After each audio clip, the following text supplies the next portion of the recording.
Por falar em Salvador, compartilhar aqui com vocês um pouquinho da experiência que eu tive lá no presídio. Bahia e São Paulo são os estados em que a polícia mais mata no Brasil, hoje em 2025. Na verdade, desde 2022, né, que a Bahia é o estado em que a polícia mais mata no Brasil. A violência policial começou agora na Bahia? Não. Começou agora em São Paulo? Não. Começou quando? Em 1800 e bolinha, 1000 e tralalá, tá ligado? 1500, né? É porque, enfim, antes não era a polícia, antes eram os bandeirantes, antes eram os capitães do mato, antes era a guarda real. E aí, a polícia aqui de São Paulo foi fundada em 1831 com o nome de Milícia Bandeirante. Então, desde quando tem violência policial em São Paulo? Desde 1831, quando a polícia foi fundada. E na Bahia, a polícia militar foi fundada, se eu não me engano, em 1825, né? Porque eu acho que esse ano ela está completando 200 anos, né? Tem alguém parceiro aqui da Bahia, ó, Thiago. Aqui na Bahia, a violência por parte da polícia e o crescimento das facções está gigante. Sim. Então, se você souber me confirmar, se são 200 anos, eu acho que é isso, né? Porque no começo do ano, o governador Jerônimo estava fazendo um brinde à PM da Bahia e aos seus 200 anos, se eu não me engano. E aí, o que eu estava dizendo? O governo do estado da Bahia, controlado pelo PT há 20 anos, colocou o estado em primeiro lugar no ranking da letalidade policial. Só que eu pude ver com os meus olhos que não é só na violência policial, né, na violência nas favelas, que o governo petista da Bahia age de forma idêntica aos governos de extrema-direita aqui de São Paulo e do Rio de Janeiro. Dentro do sistema prisional é a mesma coisa. Pude ver com os meus olhos coisas extremamente absurdas, eu pude ouvir com os meus ouvidos coisas extremamente absurdas que acontecem dentro dos presídios lá em Salvador. Bom, então, a convite de um determinado coletivo que faz ações dentro dos presídios de Salvador, eu fui lá fazer uma palestra para os presos e para os seus familiares, porque era um dia de visita, na quinta-feira da semana passada. Foram 2 dias de evento, quinta e sexta, que, apesar de dezembro, se chama Dia das Crianças, porque era para esse evento acontecer em outubro, mas por conta de burocracias do presídio e da Secretaria de Administração Penitenciária do Governo do Estado, por conta, enfim, de várias tentativas de boicote, várias coisas, o evento foi sendo adiado, e aconteceu agora em dezembro. E aí, enfim, gente, uma série de coisas assim que me surpreenderam antes mesmo do evento acontecer, né? Então, como eu falei, todas essas burocracias, por exemplo, né, regras para entrar, coisas que eu nunca vi aqui em São Paulo, né, nos presídios que eu já fui, na Fundação Casa. Por exemplo, trança no cabelo. Só pode trança se for de cabelo natural. Trança de cabelo artificial não pode. Eu faço o quê para palestrar no presídio? Tiro meu cabelo? Tiro a trança, sabe? Dread é a mesma coisa, dread só se for de cabelo natural, dread artificial não pode. Calça com zíper não pode. Enfim, cada coisa que eu nunca vi, né? Mas enfim, né? Aí beleza. Cheguei lá. Como eu falei, penitenciária Lemos de Brito, o maior presídio ali de Salvador. E quando você entra ali na porta, lá dentro são várias unidades prisionais, né, vários módulos, você tem que caminhar até o módulo em que você vai palestrar. Só que é muito longe entre a entrada do presídio e a entrada do módulo. E aí, qual que é o problema disso? Era dia de visita, era um presídio masculino. Quem são as pessoas que vão visitar os homens que estão presos? Mulheres. Mães, primeiramente, avós, esposas, namoradas. Dia de visita em presídio é isso que você vê. Na fila do presídio masculino, uma fila de mulheres negras. E dia de visita no presídio feminino. Você não vê ninguém. No máximo, as mães de parte delas. Mas homens indo visitar essas mulheres você não vê. Além disso, você vê também a Igreja Universal. A Igreja Universal ela sempre vai estar presente nos presídios, em dia de visita e dia de saidinha. Eu estava refletindo esses dias, quem será que é a pessoa mais poderosa do Brasil? Na visão de vocês, quem é a pessoa mais poderosa do Brasil? Porque na minha visão, é o Bispo Edir Macedo. O Bispo Edir Macedo, bilionário, ele é dono da Igreja Universal, líder, né, barra dono. Ele é dono da Record, uma grande emissora de TV. Ele é ligado ao Partido Republicanos, que é um dos maiores partidos do Brasil, o partido do governador Tarcísio, por exemplo, né, os líderes do Republicanos são bispos da Igreja Universal. E ele também é, através da Universal, inserido em várias áreas da sociedade. A Igreja Universal ela é ramificada em várias áreas. Por exemplo, nos presídios, dentro das polícias, aqui no estado de São Paulo, as polícias militares fazem reuniões dentro de igrejas da Universal, em meio a cultos e tudo mais. E assim vai, né? A Igreja Universal, ela se insere em todos os lugares. Ela realmente, nas fundações casa também, é né? Muito comum quando eu vou na Fundação Casa também ter gente da Universal lá. Então eles realmente têm assim tentáculos em todas as áreas da sociedade, controlam várias áreas, e as que eles não controlam, eles querem controlar. Por isso que eu digo que para mim, Edir Macedo é a pessoa mais poderosa. Quando eu faço essa pergunta, eu acho que sim, o mais natural é que muitas pessoas falem o nome de algum político, né? Como foi falado aqui, o Hugo Mota, presidente da Câmara dos Deputados. Eu realmente não vejo um político, qualquer que seja, desde o presidente do Brasil, da Câmara, como a pessoa mais poderosa. Na verdade, as pessoas que ocupam cargos de poder estatal, seja político, seja judiciário, como os ministros do STF, né? Talvez, se eu perguntar para um bolsonarista quem ele acha que é a pessoa mais poderosa do Brasil hoje, ele diga que é o Alexandre de Moraes. Essas pessoas não são as que mandam de fato. Eles obedecem ordens de pessoas que estão por trás deles e que a gente nem sabe quem é. O Edir Macedo, a gente sabe quem é porque ele tá aí dando as caras sempre, né? Uma outra pessoa bastante poderosa é o Jorge Paulo Lemann, esse grande empresário burguês, né, que não sei se atualmente ele continua sendo o homem mais rico do Brasil, mas durante muito tempo ele foi. Jorge Paulo Lemann, que é dono das lojas americanas, é dono da Ambev, é parte do Facebook também, se eu não me engano, ele é dono, né, enfim, é dono de grandes empresas ou é sócio de grandes empresas, está enfiado lá dentro do Ministério da Educação, controlando até isso, até a educação do nosso país, inclusive no governo Lula. Então, o Jorge Paulo Lemann é outra pessoa muito poderosa. Falando de políticos, o Kassab é muito poderoso, né? O SCAF, que foi citado aqui também, é bastante poderoso.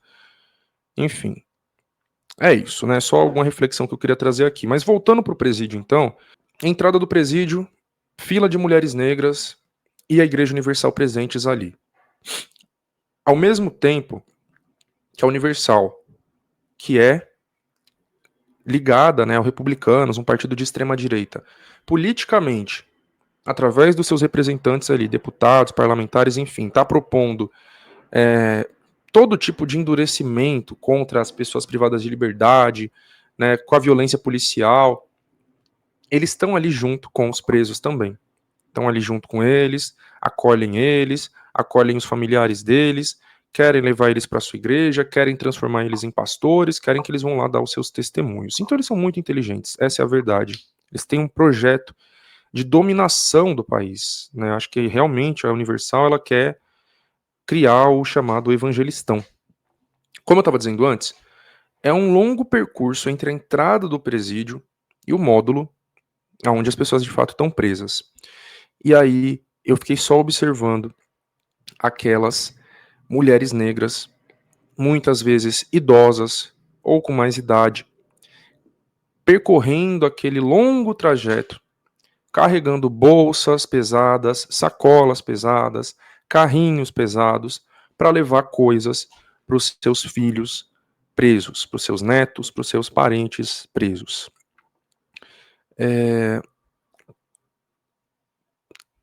A Cristina falou aqui, ó, eles ganham dinheiro e apoio dos dois lados. É interessante para eles o encarceramento da população periférica. Exatamente. Bom, a igreja, quando o assunto é trabalho de base, eles são mestres, exatamente. Então, é muito triste, já começa por aí, muito triste você ver essas mulheres, né? Porque, gente, sabe, independente da visão que você tenha sobre as pessoas privadas de liberdade, você tem que entender que quem cumpre pena é ela, não é a mãe, não é a filha. Inclusive, esqueci de mencionar isso, né? Mas tinham muitas crianças também que foram visitar os seus pais naquele dia, né? Seus parentes naquele dia, muitas crianças. Elas não estão cumprindo pena também, sabe? Elas não precisam, elas não devem, elas não merecem receber esse sofrimento. Na verdade, a própria pessoa que está privada também não, né? Porque a pena é de privação de liberdade, a pena não é de tortura, a pena não é qualquer coisa nesse sentido. Mas estender isso para os seus familiares é pior ainda, né? É mais cruel ainda. Inclusive, né, eu ia falar isso mais para frente, mas eu já vou falar agora para não esquecer. Uma coisa que me chamou a atenção dentro desse presídio, que pelo menos esse módulo em que eu fui, ele só tem detentos que ou são ligados ou são de bairros ligados ao BDM, o Bonde do Maluco, que é uma facção que tem lá na Bahia, né? Então, ou são pessoas que são da facção, ou são pessoas que moram em bairros dominados por essa facção, então acabam indo para esse presídio para não sofrerem, né, qualquer tipo de, enfim, repressão de presos, né, de outros bairros, de outras facções, né. Esse debate foi levantado quando o MC Pose foi preso, por exemplo. Quando ele foi preso, ele foi para um presídio do Comando Vermelho, e aí a extrema-direita burrona estava desonesta, na verdade, né, começou a falar, tá vendo, ele tá lá, admitindo que ele é do Comando Vermelho, mas não, ele só estava colocando ali que ele é de um bairro que é dominado pelo Comando Vermelho, então por uma questão de segurança dos presos, eles precisam fazer isso, né, isso em cidades, estados em que tem mais de uma facção, né, não é o caso de São Paulo, que só tem uma, então não precisa ter esse tipo de divisão. Mas eu quero dizer que lá, na unidade em que eu palestrei, é de presos de bairros do chamado Bonde do Maluco. E aí, lá na Bahia, como foi mencionado aqui, está tendo muita guerra de facção nesses últimos anos, né? Principalmente porque o Comando Vermelho chegou no estado, começou a disputar territórios com o Bonde do Maluco, e aí o estado está em guerra civil, né? Uma boa parte de Salvador e de outros municípios está em verdadeiras guerras civis. A resposta do governo petista a isso está sendo a mesma dos governos de extrema-direita aqui do Sudeste, que é guerra, caveirão, chacinas e coisas nesse sentido. Dito isso, Comando Vermelho e Bonde do Maluco são facções rivais.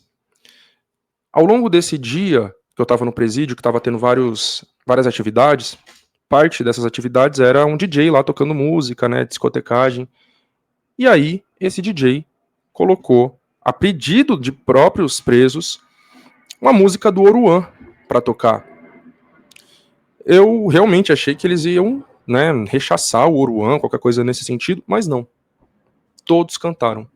Todos cantaram. Qual foi a reflexão que eu tirei sobre isso? Quem de fato é do crime, sabe que o Oruan não é do crime. Falei muito sobre o Oruan no Favela Urgente, né? Quando ele foi preso, durante todo o tempo que ele permaneceu preso, e dentre outras coisas, e sempre que eu falo de Oruan, vem gente falar merda. Ah, porque você tá defendendo um cara que é faccionado, blá blá blá blá blá. Se o Oruan fosse do Comando Vermelho, vocês podem ter certeza absoluta que na hora que o DJ colocou a música do Oruan dentro de um presídio do BDM lá em Salvador, ele estaria decapitado ali na frente de todo mundo.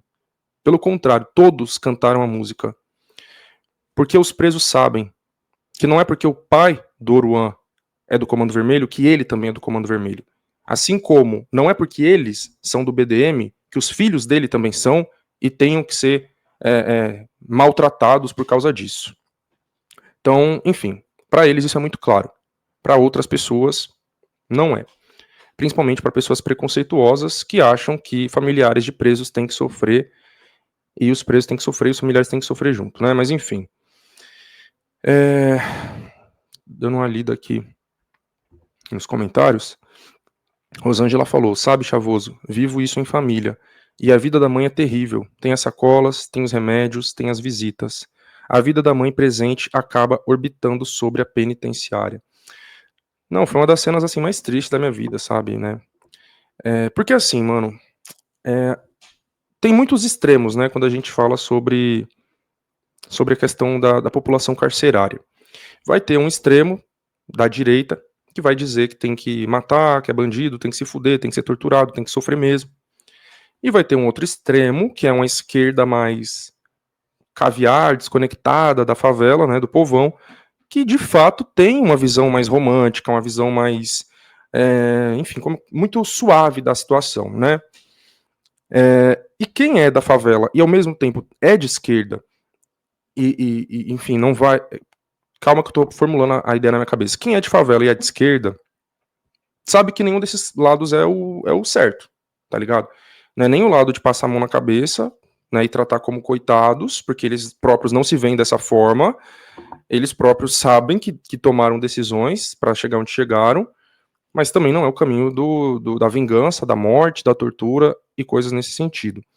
Inclusive, eu tive uma experiência muito louca na Fundação Casa, semana retrasada, nessa palestra que eu falei para vocês que eu fiz, aonde eu estava falando sobre violência policial, né? Comecei a falar de violência policial, e aí um dos internos, um adolescente, interno da Fundação Casa, e se ele tá lá é porque ele cometeu ato infracional, como eu falei para vocês, 96% deles que tá lá foi ou tráfico, 45%, ou roubo e furto, 4% homicídio, estupro e assim vai. Ou seja, para esse adolescente tá lá, alguma coisa dessas ele fez. Quando eu critiquei a polícia, né, falei sobre violência policial, a resposta dele foi: você critica o crime da mesma forma que você critica a polícia? Eu estranhei, falei, caralho, aqui que eu tô recebendo uma pergunta dessa? Onde eu menos imaginei que alguém me perguntaria um bagulho desse? Mas de boa, né? Respondi tranquilamente. Falei para ele assim, mano, não critico da mesma forma porque eu não pago o salário de nenhum traficante, de nenhum ladrão. Pago o salário dos policiais. Os nossos impostos pagam os salários dos policiais. A gente paga por um serviço público, um serviço de segurança pública. Mas esse serviço que a gente está pagando não está sendo oferecido para a gente. Pelo contrário, o que o Estado oferece para a gente é uma insegurança pública. É o genocídio, é o assassinato, é a tortura, são os enquadros. É isso que o Estado está devolvendo para nós. O crime é efeito colateral disso. Ou seja, o crime também está errado, só que ele é responsabilidade do Estado. Aí ele falou, ah, beleza, né? E aí mais pra frente ele foi trazendo outros questionamentos, assim, que eu fui estranhando, né? Até falando assim que não podia generalizar a polícia, porque é um ou outro, não pode falar de toda a instituição.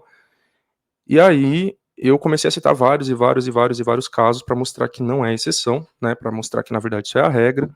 Mas eu estranhei, né? Esse adolescente tá trazendo essas ideias, assim, né? E aí, depois, conversando com os funcionários, eles me falaram, o pai dele é policial militar. Falei, ah, tá explicado. Mas enfim, tava falando sobre essa questão de visões extremas, né? Enquanto que um lado diz que, porque tem que matar, o outro lado passa a mão, e não é nem por ali nem por aqui, né? Aí eu falei que nem os próprios se veem dessa forma, né? E eles próprios reconhecem que escolheram.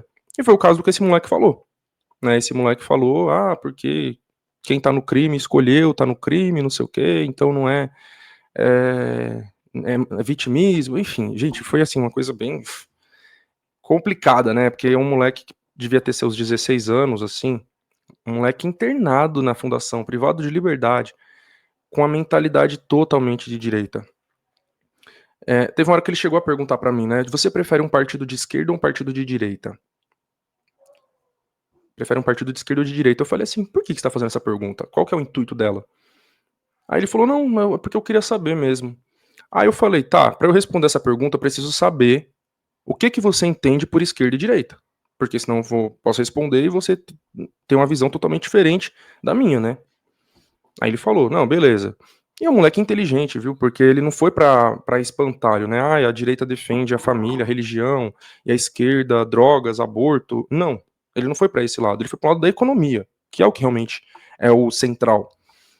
Ele falou, mano, economicamente, pelo que eu entendo, e até elogiou a esquerda, né? Falou, a esquerda se preocupa mais com os pobres, né, com a desigualdade e tal, mas a direita ela quer liberdade econômica, a direita quer mais liberdade para as pessoas poderem trabalhar, montar seu próprio negócio, sem o Estado intervir. Essa foi a definição dele. Eu falei, beleza. Então você diz que a direita ela quer liberdade econômica, liberdade comercial para as pessoas poderem trampar, abrir seu negócio e o Estado não interferir. Você sabe que aqui em São Paulo o prefeito é de direita, né? Certo. Você sabe que aqui no estado de São Paulo o governador também é de direita, né? Você sabe que o governador controla a polícia militar, o prefeito controla a guarda municipal, e os dois têm colocado a guarda e a PM para tomar as mercadorias dos trabalhadores ambulantes, no Brás principalmente, mas não só, com muita violência, inclusive. E se esses trabalhadores não aceitam isso, né, lutam ali para manter sua mercadoria, esses policiais estão matando. Né, isso aumentou muito agora com a Operação Delegada, que é uma parceria da Prefeitura com o governo do Estado, Ricardo Nunes e Tarcísio. A gente teve o caso do trabalhador senegalês que foi assassinado por um PM, justamente por isso, à luz do dia no Brás, porque ele não deixou ele levar a mercadoria dele. Então, onde que está a direita dando liberdade para as pessoas trabalharem, montarem seus próprios negócios? E é isso. Ele não teve como retrucar.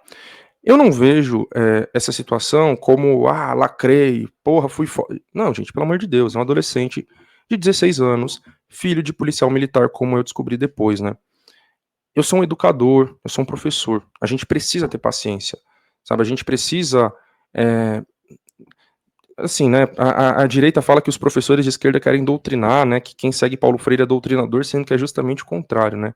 O que o Paulo Freire nos ensinou é sobre a educação emancipadora, é sobre fazer o aluno pensar por conta própria. Por isso que vocês percebem que eu fui respondendo com perguntas, né, para ele refletindo, tá ligado? Não é sobre impor. Que absurdo você falar uma coisa. Não, eu não tenho que chegar com essa postura de dono da verdade, é chegar com a reflexão. Tá, mas você acha que papapá, e fazendo a pessoa ir refletindo em cima disso, tá ligado? É dessa forma que eu ajo. É isso, né? Ampliando a visão dele, como você falou aqui. Mas enfim, vamos voltar então lá para a experiência no presídio. Entrei lá às 7 horas da manhã e saí por volta de 2h40 da tarde, né? Então fiquei cerca de 7 horas lá dentro. Bem difícil, né? É um espaço muito hostil, é um espaço muito pesado energeticamente, espiritualmente falando. Então não foi nada fácil para mim estar lá dentro durante todo esse tempo, né? Foi muito bom poder trocar ideias, ter esses aprendizados, fazer a palestra, interagir com a galera, conversar, né, conhecer as experiências das pessoas, mas é difícil, né, muito sofrimento. Conversei com presos que são LGBTs, por exemplo, né, tem uma travesti presa lá dentro na penitenciária masculina, mas foi porque ela optou por ir por lá, mas ela optou por ir para lá, mas depois ela se arrependeu. Perguntei se ela sofre discriminação lá dentro, né, claro que sofre, né, como que é a discriminação lá dentro dos outros presos. Ela falou que tem, mas a discriminação muito maior vem dos próprios funcionários. Então é muito louco pensar isso, né, gente? Os funcionários do presídio, subordinados à Secretaria da Administração Penitenciária do Governo do Estado da Bahia, que é do PT, são os mais LGBT-fóbicos, né? E ela falou que chamam eles de viados, impedem ela de usar sutiã, por exemplo, e coisas nesse sentido. Por falar em secretaria, né? O nome da secretaria é Secretaria de Administração Penitenciária e Ressocialização. Mas eles não colocam o R na sigla, é só, como que é? Secretaria de SAP, né? Acho que é SEAP, Secretaria Estadual de Administração Penitenciária. O R, eles ocultam, né? Então, isso simboliza como que a parte da ressocialização para eles não é tão importante assim, né? E por isso que eles não investem nesse tipo de evento, na verdade tentam boicotar de todo jeito. E aí é isso, né? Entrei no presídio, entrei no complexo, fui observando por fora primeiro, depois por dentro, e por fora, mano, simplesmente não tem janela. É um bagulho totalmente fechado, totalmente cercado, com a estrutura caindo aos pedaços. Bizarro. Dentro desse complexo prisional tem um presídio privatizado. um presídio privatizado pelo governo do PT da Bahia. Então, em 2023, quando o Lula financiou, o governo Lula, através do Banco Nacional de Desenvolvimento Econômico e Social, BNDES, financiou a privatização de um presídio lá no Rio Grande do Sul, isso só foi levar para nível federal o que o PT já está fazendo a nível estadual há muito tempo. Então tem um presídio privatizado lá na Bahia, pelo menos um, né? Deve ter mais, na verdade. Eu conheci um lá em Salvador, que tem uma fábrica ali do lado dele, né? E os presos ficam lá trabalhando. É chocante uma coisa dessa. Trabalhando, né? À força. Sem contar que eles lucram por cada pessoa presa, né? Quanto mais presos, mais dinheiro eles vão receber do governo do estado. Então é um negócio extremamente lucrativo você ser dono de um presídio privatizado, você ser uma empresa associada, uma fábrica associada, porque é muita mão de obra preta ali para você. É impressionante como enfim, é isso, gente, que eu tanto falo, né, sobre a 13ª emenda, né, como nos Estados Unidos, tem o documentário na Netflix com esse nome, né, nos Estados Unidos, a emenda à Constituição que aboliu a escravidão, ela abriu uma brecha, né, uma exceção, né, ninguém será submetido à escravidão nos Estados Unidos, exceto se tiver sido condenado por um crime. Então, pessoas presas nos Estados Unidos, elas são escravizadas nos presídios privatizados, né.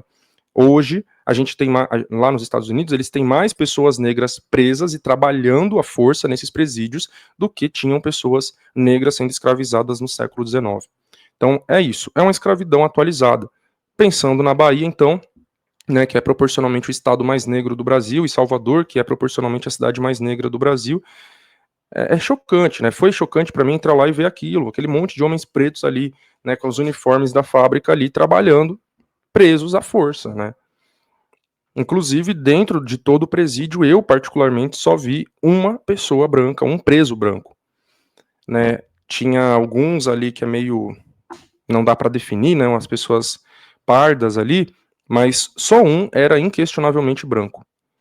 E aí, né, a galera vai dizer, ah, mas é isso, a Bahia é o estado mais negro. Tá, mas se fosse só sobre isso, as pessoas negras seriam a maioria em todos os espaços. Se você for dar uma voltinha pela Barra, né, que é um bairro rico ali de Salvador, você praticamente só vai ver pessoas brancas e os negros vão estar trabalhando, vão estar uniformizados. Se você entrar agora na Assembleia Legislativa da Bahia, na Câmara Municipal de Salvador, você vai ver que a maioria dos vereadores e dos deputados não são negros. Né, entrando nas universidades, principalmente nos cursos de medicina e direito, a maioria não é negro.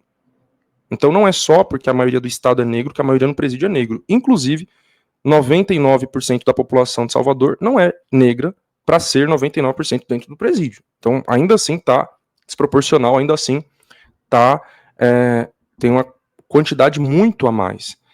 E aí, como aquele é o maior, o módulo em que eu palestrei é o maior módulo do maior presídio de Salvador, tem muitos presos, tem a questão da superlotação, o dia de visita é dividido em dois, né? Então teve a quinta e teve a sexta. E aí, metade dos presos recebe suas visitas na quinta, a outra metade recebe na sexta. Os que não estavam recebendo visitas na quinta, parte ficava trancado dentro de uma sala, que eu fui ver, né, daqui a pouco eu falo, e uma outra parte ficava assim pelos corredores, eu achei estranho, né, que eles ficavam virados para a parede, parados assim, olhando para a parede. Aí eu fiquei pensando, pô, será que eles estão rezando ali, né? Aí eu perguntei, não, né, na verdade, eles têm que ficar virados para a parede em dias de visitas de outros presos, para evitar problemas, né, de acusações de que eles estão olhando para a mulher dos outros, alguma coisa nesse sentido, né? Então, o dia inteiro parado olhando para a parede. Mas a maioria deles fica dentro dessa sala, como eu falei. E aí, entrar nessa sala foi uma experiência também muito chocante para mim, né? Entrei numa sala assim, que, sei lá, eu não sou bom com esse negócio de metros quadrados, mas era uma sala pequena, relativamente. Mano, devia ter uns 100 caras ali sentados no chão, né? Todos negros. E foi muito impactante para mim ver aquela cena, sabe? Realmente é como se fosse um navio negreiro, mano.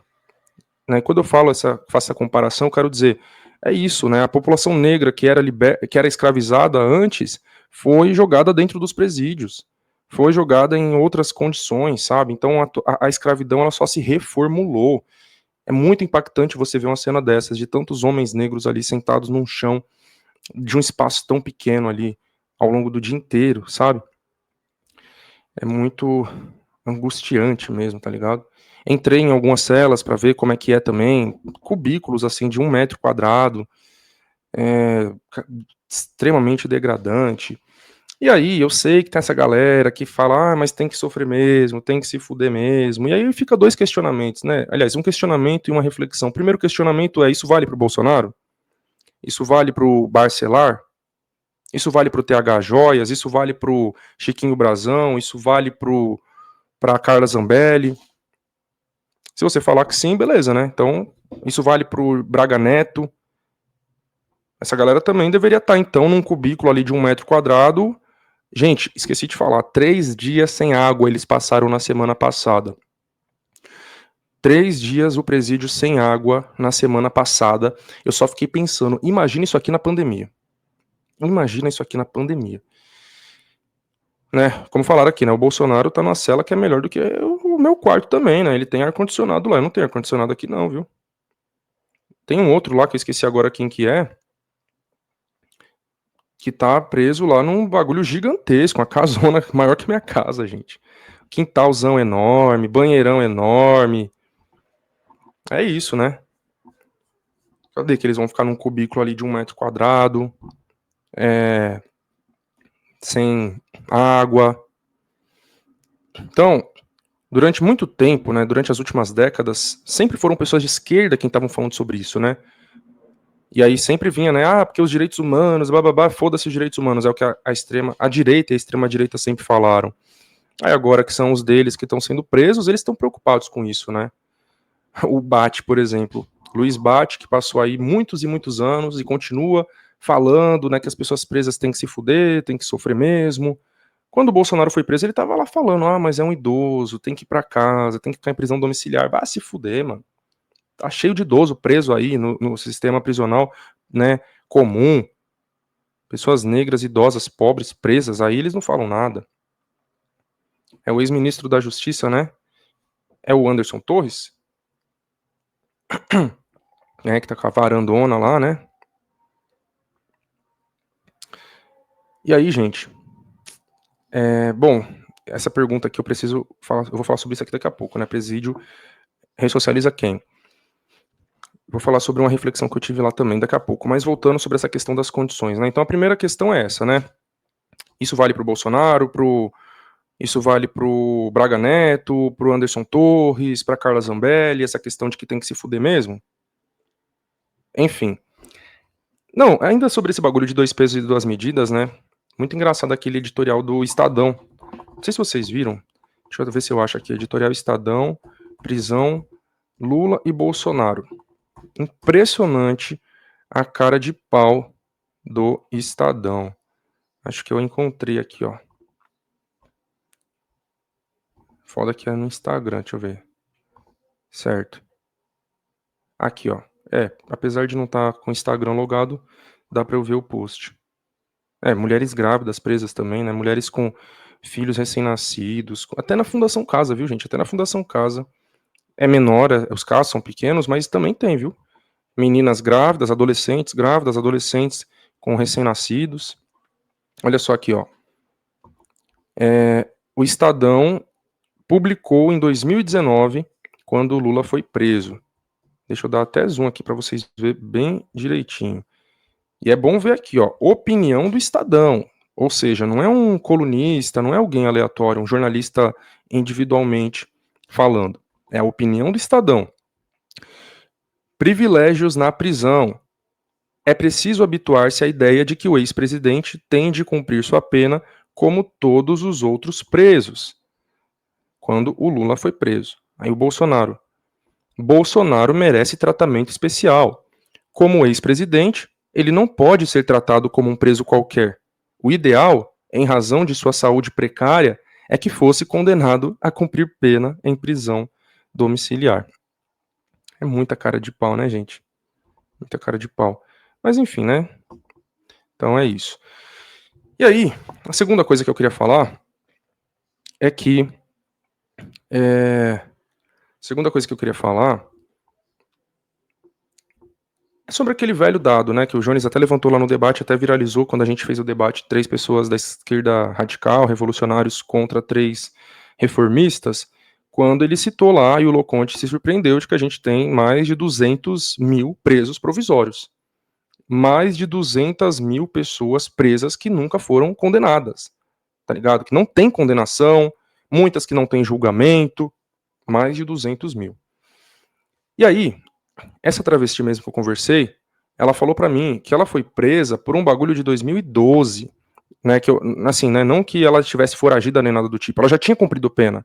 Ela cumpriu pena, saiu em 2012, não deram baixa, né, alguma coisa assim, foi a forma como ela explicou, não deram baixa lá, e aí por algum tipo de erro nesse sentido, ela teve que voltar agora pra prisão no começo desse ano. E ela não sabe como que tá o caso dela, ela não recebe uma visita tem 6 meses, e aí também foi muito importante esse dia, né, desse evento que a gente fez lá, porque tinha uma advogada no nosso grupo e ela se ofereceu justamente para pesquisar sobre o caso dos presos e atualizar eles, né, e formou uma fila com 30 pessoas para querer que ela pesquisasse sobre os casos deles, porque eles não têm ideia de por que eles estão presos, em que pé que tá o processo e assim vai, sabe?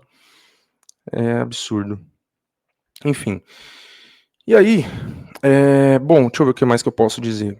Acho que eu vou falar sobre esse comentário aqui, né, que eu falei que me fez eu lembrar de um bagulho que eu refleti lá dentro. Cadê? Né, o presídio ressocializa quem? Ninguém, né? A gente já sabe disso, mas eu pude ver isso com os meus olhos, sabe, gente? Eu consegui ver na prática, né? E assim, né? Você nunca tinha entrado no presídio, Thiago? Tinha, só que em CDP, Centro de Detenção Provisória, justamente onde estão os presos provisórios. Eu fui lá num regime fechado, então é bem diferente, né? Muito mais cruel, torturante é o regime fechado, né? E aí, e outra, né? Lá na Bahia, governada pelo PT, o presídio que eu fui estava numa condição infinitamente pior do que aqui em São Paulo, governada pelo Tarcísio, bolsonarista, né? Mas enfim. E aí, eu consegui ver na prática o que eu já sabia na teoria. Presídio não ressocializa ninguém, e na verdade é só uma coisa que o Estado brasileiro faz para dizer para a população que supostamente está fazendo alguma coisa, tá ligado? Então, a direita ela tem essas pautas, né? Tem que prender mais, tem que prender mais. O prefeito de São Paulo, Ricardo Nunes, ele fica se vangloriando por causa do Smart Sampa, né? Dizendo, porque prendemos mais de sei lá quantas mil pessoas. Então, para eles, mais pessoas presas é sinônimo de mais segurança. Mas na verdade é o que eu falei. É só para falar para a sociedade, olha, a gente está fazendo alguma coisa e fingir que algo está sendo feito, porque não está. Eu já vou falar sobre isso, mas agradecer aqui, né, o Clea Maquenda, ou A, que mandou um pix, a Clea, né, Clea Cardoso. Muito obrigado, Clea. O José também mandou. Obrigado, José. Tinha mandado um tempinho atrás, né, mas eu só vi agora. Bom, então, gente, eu pude ver na prática, sabe? Uma coisa que eu percebi, por exemplo, é como que a estrutura da facção, ela continua dentro do presídio, sabe? Tipo, como que eu posso dizer? Você pega aquelas pessoas, né, por tráfico de drogas, por participarem de facção, muitos jovens, assim, né, 20, 25 anos, e aí você joga dentro de um presídio, aonde as lideranças estão lá dentro, aonde a liderança delas é reconhecida pelos presos e pelo próprio presídio, pela própria direção do presídio, sabe? Eu digo, é reconhecida no sentido de que lá dentro eles agem como líderes da facção do mesmo jeito, sabe? Tem que resolver alguma coisa com o diretor do presídio, eles que vão resolver, eles que vão dialogar, eles que vão cobrar, sabe? Então eu fico refletindo, sabe, o que eles estão fazendo ali, mano? Sabe? Enfim, é muita coisa, assim, tem coisas que eu tô também, né, como vocês podem ver, eu tô pensando muito bem como que eu vou falar cada coisa, pra não nem me prejudicar nem prejudicar ninguém, né? Mas é um tipo de coisa que eu reparei muito fortemente. E é isso, gente. Como que você acha que vai combater a facção ou fazer com que aqueles jovens saiam da facção se a facção tá intacta dentro do presídio, sabe? E assim, né, como eu falei, na teoria eu já sabia disso, aqui em São Paulo nem se fala, né? Mas você vê isso na prática é outra coisa. Você vê isso na prática com seus olhos é outra coisa. Então é isso, gente. Não tem ressocialização nenhuma.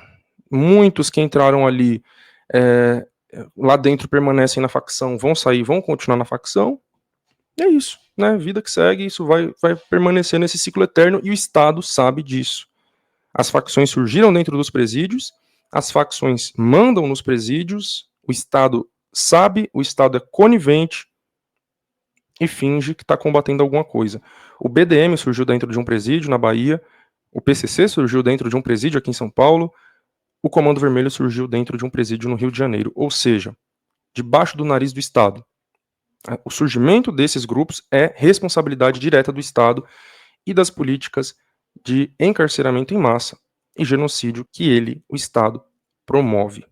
É isso mesmo, ó, como disse o Ian, o cara cai lá por roubar alguma coisa e para se proteger na prisão se associa às facções. Exatamente, né? Às vezes nem só para se proteger, mas muitas vezes porque ele acaba sendo obrigado, não necessariamente obrigado a entrar para a facção, mas ele é obrigado a seguir as ordens da facção, sabe? E de alguma forma ele vai se aproximar, querendo ou não, né, voluntariamente ou não.